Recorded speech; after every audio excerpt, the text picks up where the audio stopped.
Hello and welcome to the Lines Podcast. It is Matt Brown. It is Stephen Andress, and this is the NFL Draft Edition.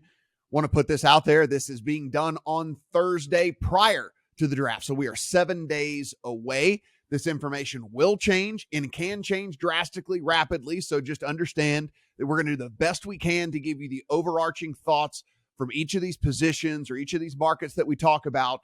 But again, by the time you consume this content, some information could come out, things could happen. These numbers can vary drastically and move really, really rapidly. So, Stephen, that's kind of my very first caveat as we get in here to all of these draft markets and stuff. Like, this isn't, as always, the draft is informational based. The way that we make money off the draft is that, hey, look, it's one of the very few things that we are on a level, even playing field with the books, because they're relying off information. We're relying off information. We're trying to figure out where the information is coming from. And is it the best information out there? And the books are trying to do the same thing. So it is one of those things why, we can go in and hope to have a decent ROI in these deals, because if we can read the tea leaves correctly and we can process the information correctly and we have a decent idea of how things might slot, there's money to be made in the draft. And since the COVID year draft, where it was literally the only thing to bet on in sports betting, there have been some best practices that we followed each year. Matt, I know you're a humble guy for the most part, so I'll say you are one of the most profitable NFL draft bettors out there. So we have some best practices to go on here. What types of information have been smokescreens in the past? What types of information and who it comes from has been a little bit more reliable in recent years? And for me, the theme of this draft in particular is that overall, compared to other years, this draft sucks. Like, there is a consensus around the league and draft circles that there's really only 15 true blue chip first round players in this draft. And with 31 first-round picks, Dolphins lost theirs. They got it docked. After those blue-chip players on these teams' boards are taken, it could be complete chaos here. So when it comes to that back half of the first round, I wouldn't be laying heavy juice on anything. If you're going to be laying heavy juice, it better be something that just broke and you're just trying to get it before it goes off the board, or something that is just completely agreed on across the NFL draft information circles. So I am expecting chaos in this draft, and it starts with the number 2 pick after Bryce Young is going to be number 1. We don't have any idea what the Texans are going to do here. Yeah. So starting with the number 1 overall pick, and this just kind of will easily transition into our quarterback talk here. The number 1 overall pick in the draft. Before we get started here, if you're listening on the audio version, if you want to hit the pause button just for 2 seconds, scroll down, give us a 5-star review. That would really, really help us climb the podcast charts. And if you're watching us on the video side of things, head down below, hit that subscribe button, give us a like, and then let us know in the comment section anything that you feel that we either missed on or didn't get to, because we're going to have another pod next week as well before the draft comes around, and we will certainly address anything that you guys put in the comment section as well. So we'll go in after that. But number 1 overall pick, look, this was a market in which if I do content all over the place. Stephen, we had an early draft look podcast where I said, this steam on CJ Stroud is ludicrous. And I was screaming from a mountaintop to not let this affect your bets and don't go crazy on this thing. And sure enough, it has now swung pendulum back to Bryce Young to the tune of, listen, the best you're going to get right now is, minus 1,200 at 3 of the different books out there on the number 1 overall pick. Now, really the only way I think you bet this right now, Stephen, is if you have a nice, good Bryce Young ticket. If you just think that there is a snowball's chance in hell that this is all craziness and the Panthers could actually take CJ Stroud, it's already drifted up to 8-1 now, where putting whatever, $30, $50, whatever it is, to make sure that you can get a steak dinner out of this and you're not coming away empty handed if absolute chaos breaks out. But for me, it seems pretty obvious it's going to be Young. I was able to not only get in on Young a little bit earlier, but when the price swung all the way to plus 275 on Bryce Young, I'm also in on him as well right here. I think it is between those two guys. I think it's going to be Bryce Young. I thought it was going to be Bryce Young all along. But we're in this to make money, Stephen. This is the thing, right? This is one. If you can take anything away from this, what we think is going to happen, what Adam Schefter and all these other guys like think is going to happen and stuff like that. Like that doesn't really matter. What matters is what the GM and the coach decide when they walk up to that podium and the name gets read off. And so there's nothing wrong with hedging in draft bets. Drafts get crazy. They make weird decisions sometimes. We have seen the Raiders, for example, make some of the worst, most egregious picks in the history of the NFL, like over the last 10 years, over the last decade. So you just have to understand it's okay to hedge a little bit to make sure that you don't walk away empty-handed. That being said, Bryce Young minus 1,200, CJ Stroud 8-1. The very next guy on the board is Anthony Richardson at 15-1. Rumors out there that the Panthers were doing their due diligence on him, but Steven, it's not going to be him. It's going to be one of those top two guys, and it's very likely to be Young. For sure, no intrigue left in the number one overall pick market, heavy juice. So what's interesting to me, Matt, though, is that so much of the airwaves have been sucked up over the past month or so about who the Panthers like more, CJ Stroud or Bryce Young, that there's been very little talk about how the other teams in the top 5, top 7 rank these quarterbacks. That's completely unknown at this point. There's obviously been rumors that the Houston Texans may not like CJ Stroud for whatever reason. Albert Breer is connecting Will Levis to the Indianapolis Colts, but what maybe they didn't anticipate CJ Stroud might be there for a chance to move up to 2 or 3, and if the Texans would even consider. So the fact that there's just been so much talk about who the Panthers like at quarterback and very little about who the other teams like at quarterback means that there's some pretty juicy odds out there on these other quarterback markets. And, let's start with just how many quarterbacks will go in the first round, Matt. Over under 4.5 quarterbacks, minus 115 each way here. Yeah. And that shifted a lot with the recent news in the last couple of days and weeks that Hendon Hooker might be moving up into the first round.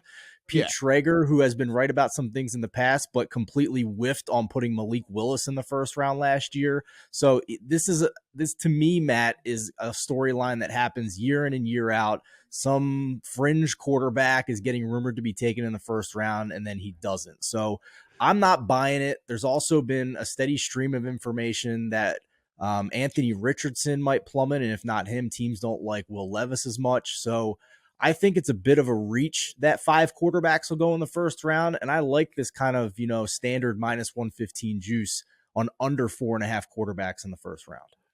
Yeah, I'm kind of actually on the other side here.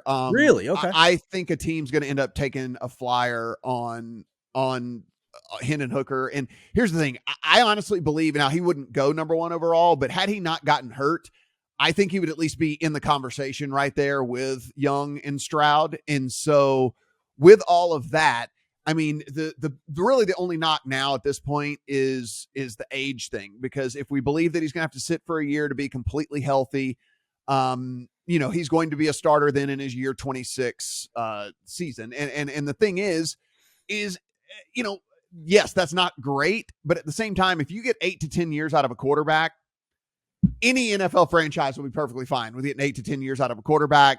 You get 8 years out of him. He's 34 years old. That's very commonplace in the NFL. I don't think that this is like the wackiest thing in the whole world that he would go. I think people are blowing this age thing up at least a little bit here, because we're talking about a guy that had just phenomenal success and has all the tools that everybody's looking at from an NFL standpoint. And the reason that I'm leaning a little bit towards the over is just because we do have some teams that have luxury picks in this draft. And that is where I think that some of this might actually come to fruition, right? Like Detroit has a pick at 18 and they will have already had a very high pick, and that's their second pick in the first round.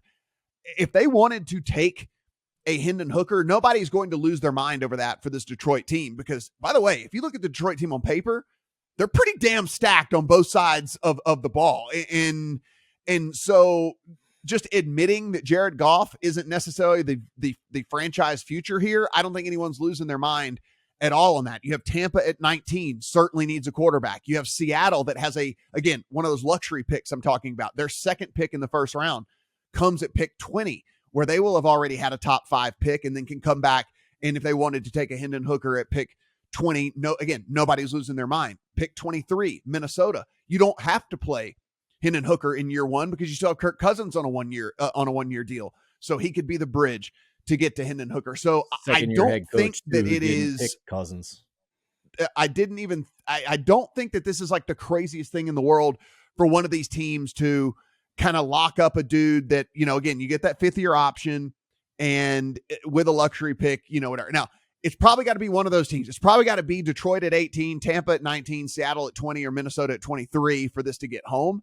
But I don't think it's out of the realm of possibility for it to get there, which is why I wouldn't play the under. I'm not running to play the over either, but I would not be caught on the under here in this one, just based off of those teams that I do feel like kind of have some luxury picks. Sure. The reason I brought it up is not because I'm betting it, but the fact that you're getting even juice on both sides. You don't see that very often at this point, a week before the draft as we record now. So I guess my point is, if you have a strong opinion like you do, then you're getting pretty decent juice here. You don't have to lay a lot. So it's kind of a 50-50 proposition here with the juice. I love that you brought up the Detroit Lions.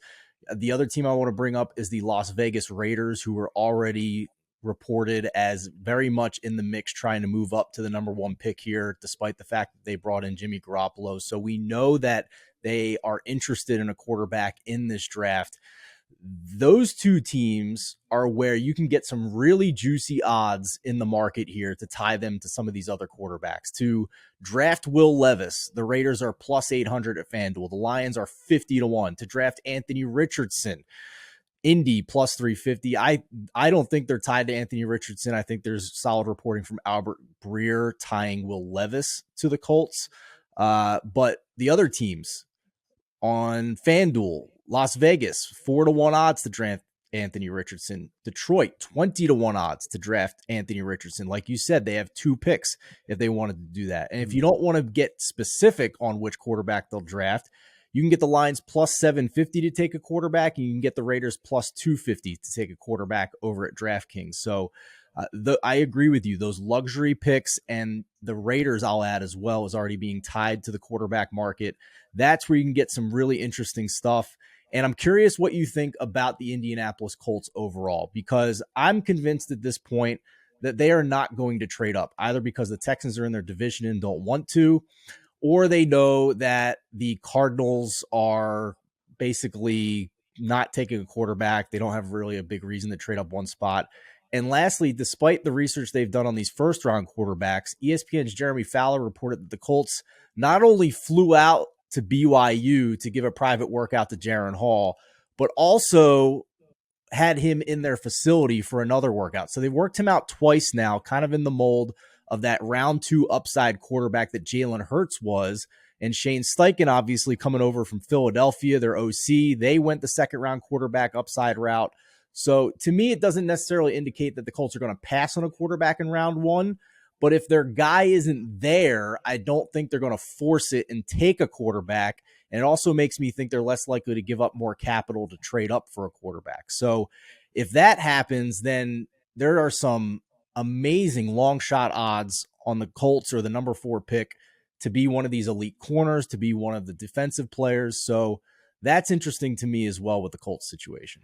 Yeah, I can't see the Colts passing on a quarterback. I mean, it just doesn't make a ton of sense for them. I mean, I think they're just doing their due diligence in case something just went completely off the rails, and they should, that's what these teams should do. But I think they've made it pretty well known that they want a quarterback, that this is a draft in which they can take a quarterback. And honestly, you can't really go wrong if you're the Colts in this situation, if the Cardinals really do hold on to the 3rd pick, right? Because you knew going into this that you were likely to get either Levis or Richardson. And if this whole Texans thing it might be comes Levis into or play, Stroud now, you might have your choice of all 3. Yeah, you might have your choice of 3. So I can't imagine that that's going to be the case here when it comes down to it. So very interesting. I think the one thing we can look at here for me, if we're just looking strictly from a value aspect, it's plus 275 at DraftKings. I don't know exactly what it is at other books right now. Steven, you might for the number 2 overall pick. If there's a better odd on CJ Stroud to go plus 275 as the number 2 overall pick out there anywhere. But I think it's probably the best at DraftKings. Yeah, it looks like it is. It's plus 275. Here's the thing. We can either believe all of this noise out there, or we can just go with what is, again, like what was likely to happen for the vast majority of the entire offseason, which was that the Texans were going to take a quarterback at 2, whichever one that was left, whichever one of the guys that was left. And again, this could be a franchise altering decision for them if they choose not to, because Stephen, if they go into this year with Davis Mills at quarterback, you're basically having to tank again in order to get one of the top 2 quarterbacks next year. There's only 2 consistent first round quarterbacks next year. Now, there are some guys that could sneak in, as we always know, but really it's Caleb Williams, it's Drake May, and then there's like some fringe guys that if they play up to, play up to the level that people think they could, then they could sneak into the first round as well. But you're really only looking at 2 guys that are surefire first rounders, which means you have to have one of the top 2 picks again next year if you want to guarantee yourself one of the quarterbacks next year. So, again, I just don't know if you can roll the dice. Listen, we all thought Seattle was going to suck this past year, and they didn't. They won more games than they needed to.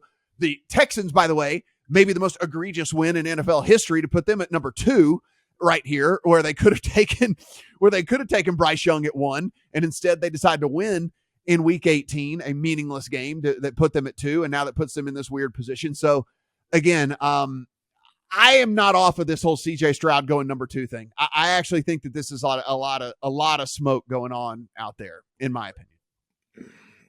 Yeah, it's hard. This is where I'm not going to give a strong opinion here, because there has been a steady stream of information, not just from one person, but multiple, and some guys that have been trustworthy in the past, that the Texans may not be interested in a quarterback with that second pick.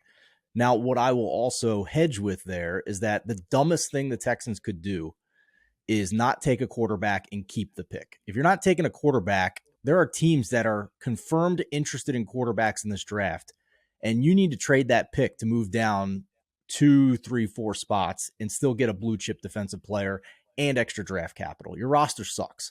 So, but dumb teams do dumb things in the draft. So, we'll see. The other thing I'll say that we should mention, and we'll talk more about this at defense, I'm not convinced that Will Anderson would be the pick at number 2 based on his odds, and that might be worth something too. But we can talk about that more when we get to defense. Yeah, again, I just think we're doing this from a betting standpoint. I think the plus 275, just from a betting standpoint, do the Texans because if decide? It's not the Texans, it might be somebody that trades up to get him as well. You have multiple avenues to get Stroud at number 2. Right. It's kind of one of those things where if it's not the Texans, if they wanted to trade out of that spot, it's likely someone coming up to get Stroud at 2. Yeah. So I do like Stroud at plus 275 to be the number 2 overall pick. Running back props, this is easy. It's going to be Bijan Robinson. He's the first running back off the board, no doubt about it. There's not going to be 2 go in the first round, and it's very, very highly likely that Jahmyr Gibbs is the second one off the board. If it's not, it's probably going to be Charbonnet, and that's going to be about it. There's no other guy that has really any sort of high grade. Now, there's a bunch of depth in this in the 3rd, 4th rounds, 5th round, stuff like that. If you listen to the talent evaluators out there, they're all like, yeah, it's deep for guys that are going to be, 3rd, 4th, 5th rounders. But there's nobody who's going high. It's going to be Bijan Robinson. That's going to be it. And most likely the second guy taken is going to be Gibbs, and that's going to be on day 2 anyway. But how high is Bijan going, Matt? Because we got markets on that. Bijan Robinson at FanDuel, over under pick 12.5. You can get plus 134 on under 12.5. And that's interesting to me because I'll go back to the idea that the consensus is there's only 15 blue chip first round picks in this draft. And some of them are quarterbacks, and a lot of teams in the top 15 don't need a quarterback. Daniel Jeremiah has Bijan Robinson as his number 3 overall prospect in this draft. And I think you and I both agree that the positional value of running back is not worth taking them in the top 15, but that's not what we're in the business of doing here. We know for a fact that these teams in the NFL, a good number of them will not care about positional need or positional value. Some GMs do not subscribe to that. The smart ones do, but a lot of GMs do not.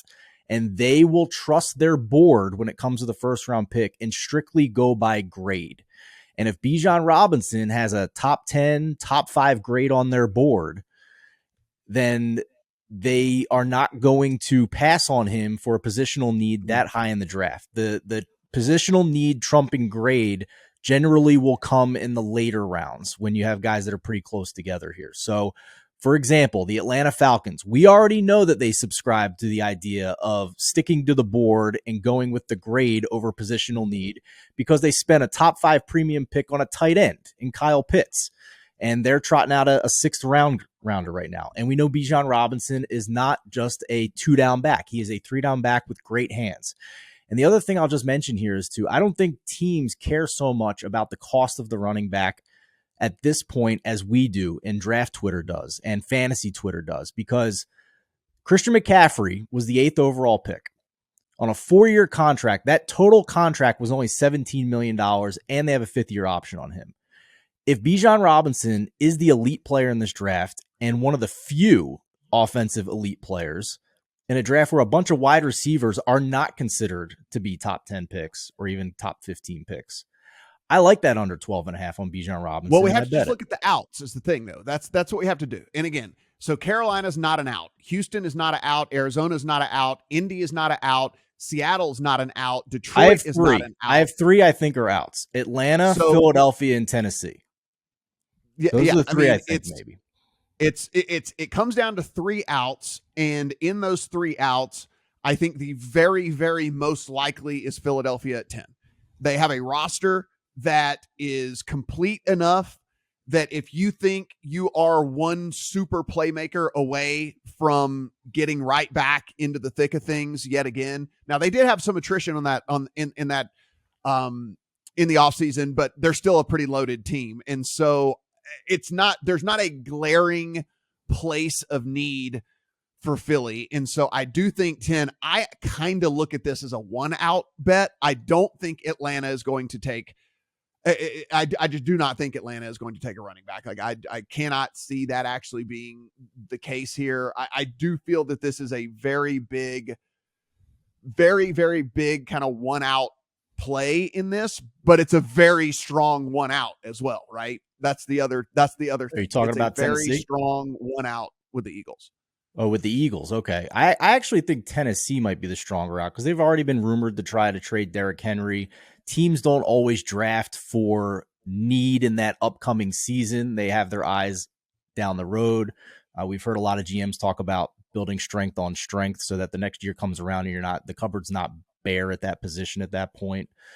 So I actually do think it's a couple of outs here, but I just go back to the fact that, this is not the normal running back. This is not Najee Harris or Travis Etienne last year. No. This guy is graded a hell of a lot higher in a much weaker draft class. Day one, NFL ready, modern day NFL ready, like the whole 9 yards. Yes. Yeah. This is more like, they're not the same type of running back, but they're both 3-down backs.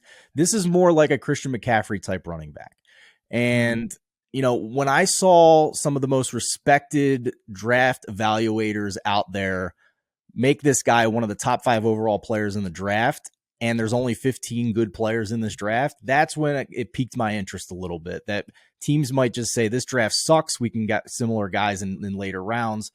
Let's just stick to the board and stick to the guy who's got the highest grade. And I think that might be Bijan Robinson in the top 12 picks. Yeah. And like you mentioned, the one thing to mention about the Falcons, though, as you said, they're kind of in a YOLO spot right now as it is anyway, right? I mean, nobody in that division is really all that good. Could they think that getting they traded for Jeff Okudah to kind of help cornerback a little bit? Okudah has stunk, but they've addressed another position of need already. Do they think that getting a Robinson helps a Desmond Ridder in his first full season as starter? You to go along with the second year of Kyle Pitt. I mean, because Tyler Algier is not getting 300 touches.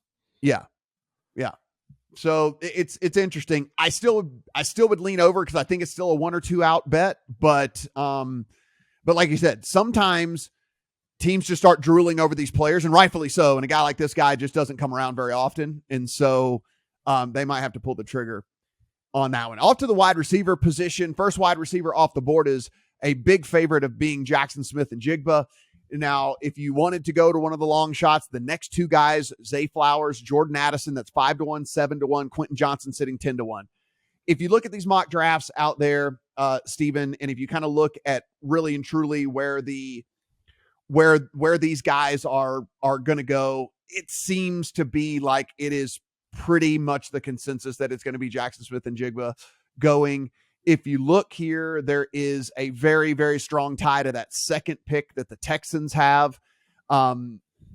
to once it gets to them at 12 that they would pull the trigger on a wide receiver because it's a team that just doesn't have any and doesn't have one, and he could then step in and just kind of be your guy there on the offensive side of the board.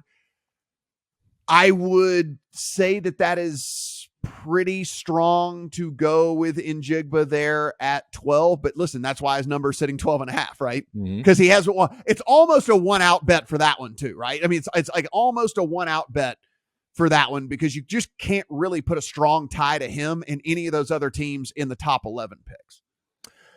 Are you convinced he's going to be the first wide receiver drafted? Because you and I, wide receiver to me is always the least predictive position of any of them because different teams fall in love with different traits for different guys. And that is why, to me, I tend to not have a ton of wide receiver bets in my portfolio each year because it's some guys want a burner. Some guys want a big bodied dude. Some guys want an excellent route runner who can move the chain. Like there are different needs for different teams that they instantly, that in their brain, they can plug that guy into the offense and he becomes an instant contributor. And so that's why to me for at the wide receiver position, it's so incredibly volatile that I just don't like to get a ton of stuff in my portfolio with wide receivers, which is why if it was Jackson Smith and Jigba, I would play the over just because again, like the variance at the position, right? Like I'd always play the over on him and I'd probably play one of the other guys to go first as well, strictly based off of what I just said. Here's why I'm taking a stab at somebody else in this market. And JSN has gotten as short as minus 400 at PointsBet, I believe, to be the first wide receiver off the board. And I think that's a little crazy. I think this price has taken off based on mock drafts and fantasy football evaluations and dynasty rookie drafts and whatnot, because this is really about how teams evaluate wide receivers. And there have been multiple reliable draft reporters out there saying that some teams view Jackson Smith and Jigba as a slot-only receiver. And it wasn't too long ago that was the reason one of the best receivers in the league, Justin Jefferson, started sliding down the first round because some teams viewed him as a slot-only receiver. It's dumb, but it happens. Ask Cooper Kupp if it matters if you're a slot-only receiver who won Super Bowl MVP.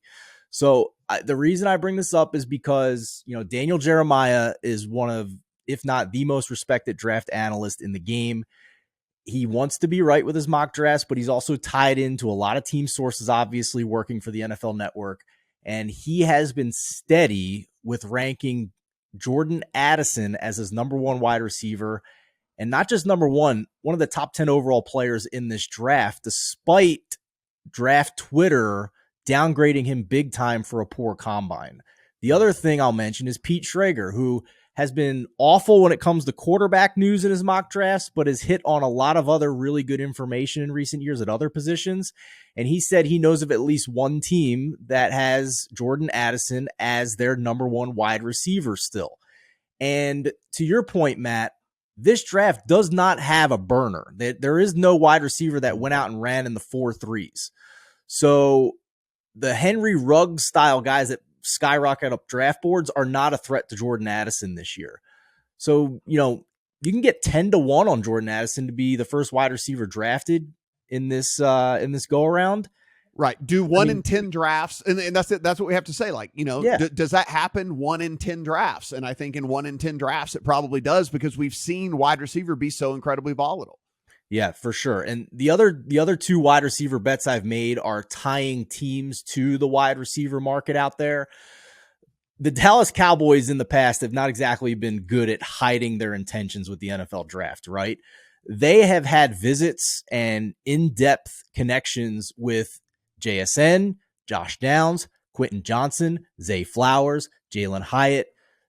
We already know their defense is elite. They got quarterback locked up. Offensive line is good. They have Tony Pollard on the franchise tag. That's some pretty steady smoke there on the wide receiver market for Dallas, and you can get them plus 500 or better for their first pick to be a wide receiver. And the other one that's kind of out of left field, Matt, the Jacksonville Jaguars. They obviously have a lot of needs outside receiver, but the Eagles just lost the Super Bowl with an elite defense to Patrick Mahomes, who had the worst wide receiving core of his career. The Jaguars have to know that if they're going to get to the Super Bowl, they're going to have to outscore Kansas City. And I can't imagine that they're exactly satisfied with Christian Kirk, not a real number one wide receiver. And who knows what Calvin Ridley will be coming off a year away from the game, if he'll be the same guy. You can get 15-1 on Jacksonville to take a wide receiver in their first pick. And they're in that spot towards the bottom of the first round where all the good offensive linemen should be gone. All the premier defensive players should be gone. Those wide receivers are going to kind of start collecting there at the bottom of the first round. I know this one's out of left field, and I see you shaking your head. I'm just throwing it out there. No chance. No they got chance. Kirk and Ridley. They're going into the season with Kirk and Ridley. They ain't taking a wide receiver. That ain't happening. I like the other ones better, but that's kind of a little out of left field lunch money one at 15-1. They ain't taking a receiver. Y'all can save your money. Right. What we can do though is over under 3.5. What we can start to look at is which receivers do we think for sure are going in round one? Smith and Jigba, Zay Flowers, Jordan Addison seem to be very consensus that these are going to be first round picks. Yeah. Quentin Johnson is in the first round in the vast majority of mock drafts that are out there. So what that does is basically we have to decide, does this mean what is the chances of like a Jalen Hyatt getting into the first round if we want to take kind of like the over of the 3.5? Because I mean, again, it's like you want 2 outs here. Quentin Johnson could slip. We actually see him in a lot of these drafts starting to slip and start to drift out of the first round. So he's an out, and Jalen Hyatt is an out. How many times did Jalen Hyatt sneak into the first round and Quentin Johnson fall out? How many times do both of these guys get into the first round and we easily cruise over the 3.5 number? It's just something we need to kind of start to assess here. I tend to lean towards the over here pretty heavily. I think there are some receiver needy teams towards the end of the first round that really could come in and just start scooping up these receivers. I mean, the Chargers certainly need a receiver. Ravens, if they don't end up trading for DeAndre Hopkins or whatever in the hell else they're trying to do with all of that. The Vikings, if they don't go quarterback, could certainly use someone to help out Justin Jefferson so he doesn't just get double teamed every single time he runs a route out there. The Giants certainly need help at the receiver position. You mentioned the Cowboys already. The Bills need a true number 2 because Gabe Davis has not turned out to be that guy for them. So, I mean, there are some teams that could take receivers towards the end of the first round. And so I lean pretty heavily towards the over on total number of wide receivers in the first round. Yeah, I respect your opinion on it. I can see it. I mean, it is one of the 5 premium positions that are worth the cost of a first round contract and a first round pick, because if you hit on one, then you're getting a huge discount on the market for second contract wide receivers. So it makes a ton of sense to me to just kind of fire at wide receiver at the end of the first round in the same way teams fire at quarterback throughout the first round. It's a weak class, right? It's a weak class. After you get past the top 15 picks, which I would argue none of these wide receivers are in the top 15 blue chip players, then it's really interchangeable between 16 through 50. It seems is the consensus. So you could see these teams just waiting to get whoever's left there for them in the second round. I'm more bullish on the tight end market, so we'll talk about that in a moment. But I don't have a strong opinion either way on the number of wide receivers in the first round. But based on recent history, 3.5 is a very low number for the number of wide receivers in the first round. Yeah, because I mean, if we think 3 are going for sure, then what was this number last year for like 5.5? Yeah, if we think 3 are going for sure, then we just have to ask how many times does that 4th one go, and is it worth betting that over? And in a passing league with so many teams that certainly could look at that position as a need, then we certainly can kind of look at it like that. All right, Stephen, let's head to the tight end position. As you just mentioned, you like the tight end position. You have some thoughts here. First tight end selected is the first market we get to where there is at least a little bit of ambiguity here. Michael Mayer and Dalton Kincaid are almost neck and neck. If you're looking for first tight end selected in this market, there are varying mock drafts out there that have these guys flip-flopping all over the place. What say you? Well, I can pinpoint exactly what's happened here with the tight end market, because a week ago, Dalton Kincaid was like minus 200 to be the first tight end taken. And then Lance Zierlein goes on the ETR podcast and says that there might be some red flags with his weight and not being able to work out for teams during this draft process. And then all of a sudden Mayer flips to, like minus 170 to be the first tight end taken. But since that happened, there's now been a little bit more buyback on Kincaid to be the first tight end. So it really just depends on if you think teams are going to take Kincaid off of their board in the first round based on health issues. I can tell you Daniel Jeremiah still has him as his number one tight end. I can tell you that Pete Schrager still had him mocked as the first tight end off the board. What's more interesting to me are the markets around this, because typically you have that hook, right? On these over-unders, Matt, it's always going to be 2.5, 3.5, never just an even number. It's interesting to me that DK has the number at 2, which gives you push equity. So it's crazy juice. It's minus 450. But if Kincaid and Mayer go in the first round, you're going to at least get your money back. And I do think there's a very good chance that 3 tight ends go in the first round. Or if Kincaid is taken off the board, there's been a steady drumbeat of Darnell Washington being a first-round tight end here with how weak the wide receiver class is. So if you don't want to lay that juice on over 2 tight ends at minus 450, you can just take Darnell Washington at even money to be a first-round pick in this draft. He as well is a top 25 overall grade by Jeremiah, mocked by Schrager, and another mock drafter I respect who's been one of the more accurate ones in the country in recent years. Ryan McChrystal also has Darnell Washington going in the first round. And that's interesting to me because, I'll just give you a couple more examples about where Schrager has been right, where it's kind of come out of left field. He was on the Trayvon Walker to number 1 before the odds moved. He was on Aquanu as the first offensive lineman off the board. He had Pitts in the top 5. The 2 that stood out to me the most, Zaven Collins really wasn't on anybody's radar to be a first-round pick, and he had Zaven Collins not only in the first round, but going to Arizona, which is what he did. And he was also one of the first to have Henry Ruggs mocked to be the first wide receiver over Jerry Jeudy in 2020. So this is very interesting to me on the steady flow of information about Darnell Washington being in the mix for the first round. Yeah, if we take a look here, I have, certain mock drafts that I kind of go in and just, kind of get the consensus of what's going on in those. And if we look from a Darnell Washington standpoint, guys that I respect, the only problem I see is the guys that do have him going in the first round. It's like 29th. Right? It's like 29th. It's like 30th. It's stuff like that. So it's like you are walking the razor's edge, right? Because as you mentioned, there's one less pick in the first round this year.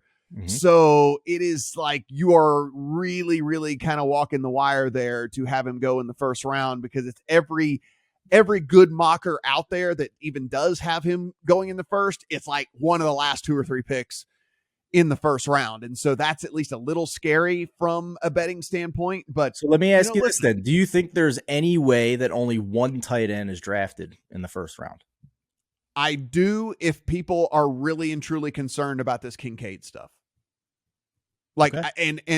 And we have seen guys, and Stephen, this is one of the things too, is where we just kind of have to listen to the buzz and see if it is actual truth to it or if it's just noise or something. But every single year, this very, very well, anyone that's bet this year and year, we will hear about a guy, and it won't be today, probably be like Monday of next week, that it's like, oh, by the way, he has medical issues. Like we hear every single year, and it happens to 1 or 2 different guys, and sure as hell, they fall. Like, in maybe not all the way out of the first round, but like there is like drastic fall in these guys, and it happens every single year. I'm not saying it will happen this year, but it basically every year someone gets something leaked on a Monday or Tuesday, and they'll come out and say like, hearing player XYZ has some medical issues, blah, blah, blah, blah. And we're already starting to hear that a little bit with Kincaid, and that has me a little bit scared that some of these teams are going to look and say, man, investing a first round pick in this guy, even though the upside we think is great, what if we, if he's beat up from the get-go, we might never see that upside. And so there is that. He's one of the guys that I have my ear to the ground on over the next few days than just about anybody else out there, because I think that there will be some money to be made one way or another on Kincaid, but basically either his over under, which by the way is set at 24.5, at the majority of the books out there. That's also And then plummeted also too. just from the will he even go in the first round type deal. Yeah, for sure. I definitely need to listen up on him. This would be, if he falls out of the first round, that would be the biggest plummet of the first round, in my opinion, because he was one of the top 15 players just strictly by grade in this class. So if he plummets that far, that would be something else. Yeah, it'd be super interesting. But again, we will do all that we can to keep you guys updated whenever we take a look at how this all, again, how this is all going to shake out here. One more offensive position to get to here, and that is the offensive line. We have first offensive lineman selected, Paris Johnson sitting about minus 120-ish. Peter Skoronski sitting about plus 125. It is definitely going to be one of those two guys. These are surefire step in day one starters in the NFL. No team has any qualms about putting either one of these guys on their offensive line. So really it's going to come down to personal preference here, Stephen, which I hate these picks for me. Mm-hmm. I hate having to do the whole, well, it really and truly comes down to whatever the team values most out of, Johnson and Skoronski. So I try to shy away from these markets. I don't know if you have a stronger opinion on it than I do. I do. I'm taking a stand against Skoronski because the more respected people I listen to, they believe he's a guard and a fringe tackle. And I cannot see a guard being the number one offensive lineman taken in this draft with a top 10 pick. This is not Quentin Nelson, a man-eating guard. This is a fringe right tackle, if that. And I can't see teams spending a top 10 pick on him. So Pete Schrager said in his last mock, teams appear to be split on whether Broderick Jones, Peter Skoronski, or Paris Johnson Jr. will be the first offensive lineman taken. With that type of volatility and one of the three being seen as a guard by a lot of teams, this is where I take my shot on getting the best price on Paris Johnson and combining him with Broderick Jones at 14-1 at FanDuel. And if I'm right, then I get a little bit of a profit, less than even money, obviously, because I spent a little bit on Broderick Jones. But if it is Jones, then I'm getting a big profit. And I'm taking my stand that a guard will not be the first offensive lineman in this draft. Yeah, you would, though, be going against the vast majority of the kind of expert mocks that have come out over the last week. If we take a look, you mentioned Schrager himself. He has him going 7th overall. In his latest mock draft. If you start to look at some of these guys, Solak at the Ringer has him 8th overall. If you go, listen, I think at Walter Football, those guys do some really, really great mock drafts. Their 2 mock drafters have him going 8th and 9th listen, in their latest mock he's drafts. Probably the most polished, right? I think the consensus is he's probably the most polished, but he doesn't have the most upside.